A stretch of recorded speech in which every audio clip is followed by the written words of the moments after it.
Nieraz som spomínal a hovoril som o tom, že schody sú veľmi dôležité pre boxeristu a ja využívam tieto schody na tréningoch a zbožňujem ich.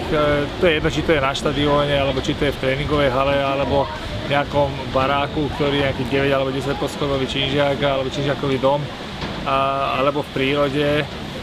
Skrátka používam tieto schody, veľmi rád na nich trénujem a vyskúšam ich aj teraz tu v Tatralandii.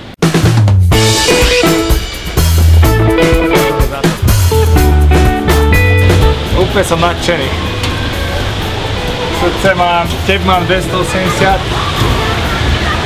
Tuším aj výška je už 280. To je strašne vysoko toto.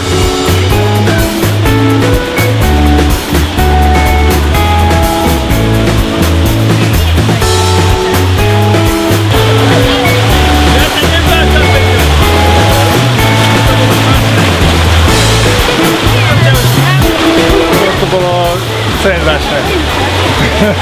Jasné, oči som ma tuto vzadu. Tieto schody už radšej nedajme. Radšej spravím hociaké, ale toto bolo fakt. Vtedy som myslel, že umrem a chcem sa povedať, že už to moc nepotrebujem. Radšej do ringu. Tam je lepšie, tam je bezpečnejšie určite.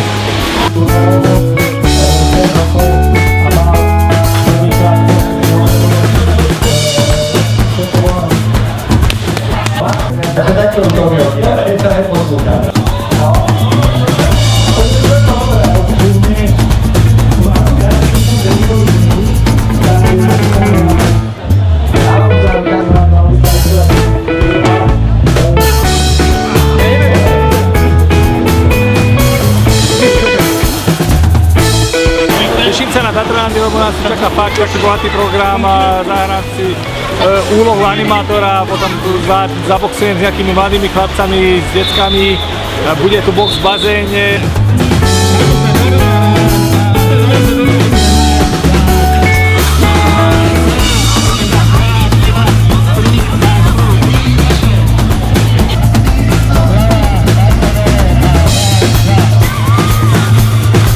Sa teším na boxerský gala večer Tatralandy, kde si zaboxujem proti Tomimu Bezedovi a teším sa na ňo, lebo si ho chcem vychutnať a chcem mu naložiť za tie jeho silné reči. Ahoj Tomi, sfúknem ťa ako baktériu a roztrhnem jak mráz pumpu. Nežný roker, Tomáš Bezdiel. Okrem toho sa veľmi teším aj na boxerské zápasy proti mojim spoluhráčom z Mukuzy a fakt sú to veľmi dobrí chalani a dobrí priatelia, ale tak v ringu nepoznám ani priateľa, ani kamaráta, ani brata, tak ideme do boja, chalani.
Cítim veľmi dobre, teším sa na to, že si to užívajú aj moji zverenci a moja rodinka. Je to dobré, super Tatralandia.